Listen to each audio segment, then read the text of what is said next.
I can't believe this night has finally come. So many people have waited so long to see this night.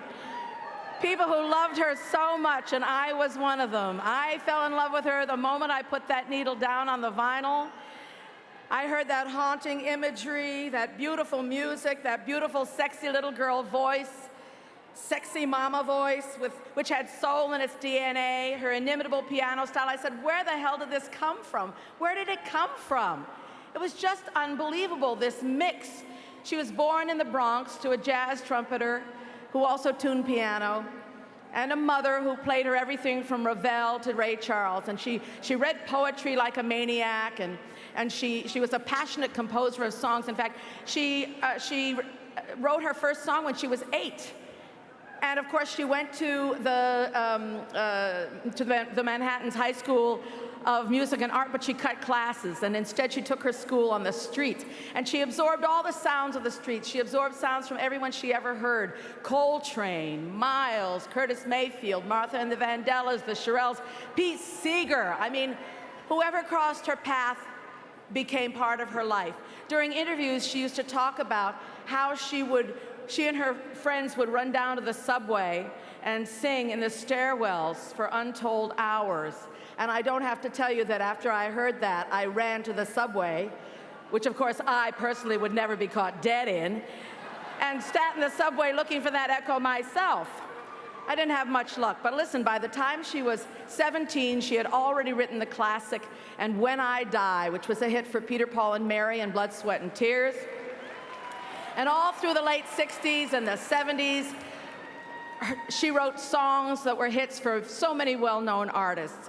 Wedding Bell Blues, Blowin' Away, Stony End, Time and Love, Save the Country, Stone Soul Picnic, Sweet Blindness. All these songs were hits, major hits for other artists, and they sold in the millions.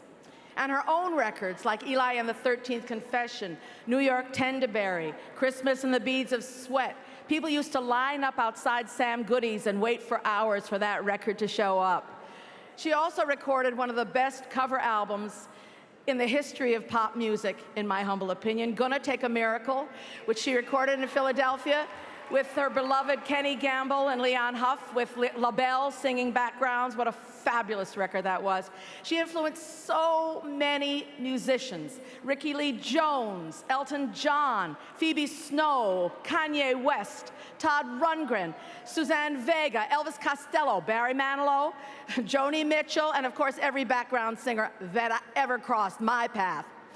But you know, when I think of her, when I think of Laura, I think of her so often because I live in New York City, and to me, she was the very essence of New York City, really. Not in the gritty, real sense, but in the passionate, romantic, ethereal, eternal sense. She would take the most ordinary people in the most ordinary situations and spin them into heroic figures, living lives full of rapture, dread, and desire. The enchantment of the darkness was in every song, and she wrote her name on the blues. Everything seemed heightened and exotic in her songs. She could make a trip to the grocery store feel like a night at the Casbah. Honestly, I get verklempt just thinking about it, because in those days, you really felt stuff. You really felt things.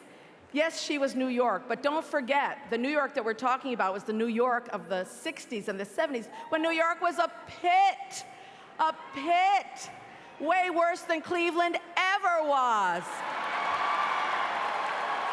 I mean it.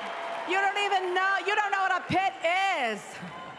And yet when she sang, for everyone who lives in any city, when she sang, any city that you lived in became mysterious, inscrutable, sexy, edged with gold, women hanging out the windows waiting for their lovers to arrive. Oh my God. It was a place you couldn't always see. We couldn't see it, but we wanted to live there. She showed us that despite the ruin and the despair and the decay that was all around us, the city was still an extraordinary place to be young, alive, and in love. And love was the main thing.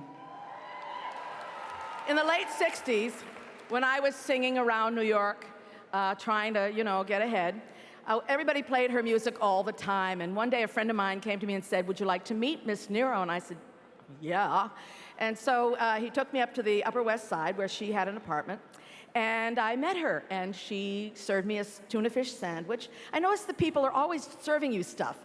I mean, like, stars always serve you things. Bob Dylan served me egg salad from his own chickens. I was very impressed. Anyway, Laura, Nyro, and I had tuna fish sandwiches, and we walked down to the river. We talked about dogs, we talked about poetry, we talked about houseboats in Kashmir. Not big things, because everything important that she had to say, she put into her songs. I saw her many times after that, but the time I remember most vividly was the time she played Carnegie Hall. The first time she played Carnegie Hall. She sold it out in an hour, and they had to add a midnight show. It was very exciting. It was just Laura, a piano, and a Persian rug. For the first act, she wore black, and for the second act, she wore white. She spoke in a whisper, and everyone hung on her every word. I nearly fell out of my seat, which was in the front row of the balcony. I mean, it was like, what'd she say? What'd she say? That's how I am now. What'd she say? That night, she was an oracle, a sibyl, a sorceress. It was as though a deity had come down to us from on high to sing the truth. And I think that night she actually was a deity. Because if talent can elevate someone to the level of goddess, then surely that night she was crowned. At this point, I do have to say very seriously that if I didn't mention the enormous sense of social consciousness that she brought to her work, I would really be a fool. She supported both the peace movement and the women's movement and wove their themes into her music.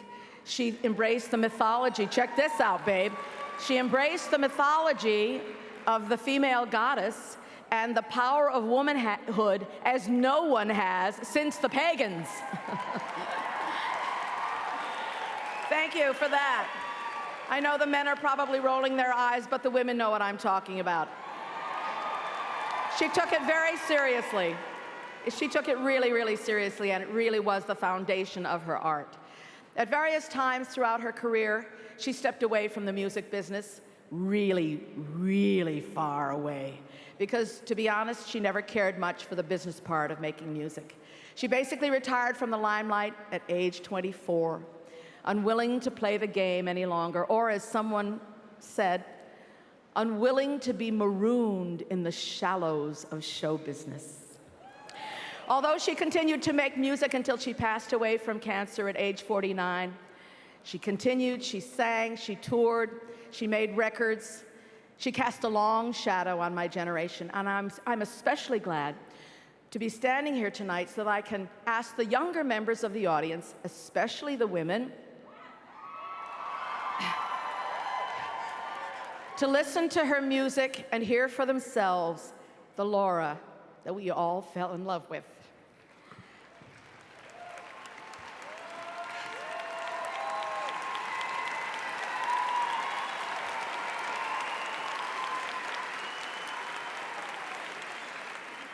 In a world full of imitators, fake it till you make it, she was a complete original in a world and a league all her own. I still put those records on. They sound like they were made yesterday.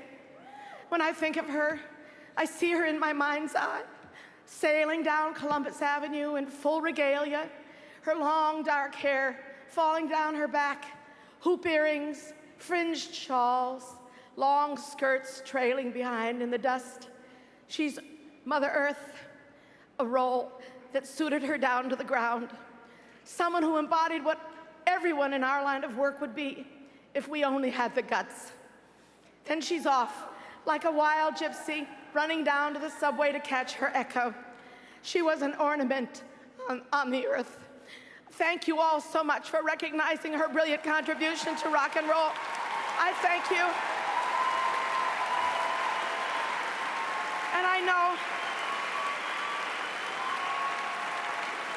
And I know that everyone who loved her so much in those early days, who lost track of her and who wondered what had happened, I know that everyone is so gratified to see this day finally come round at last. And here to accept the award on behalf of his mother, Laura Nyro, is the one child born, her son, Gil Bianchini.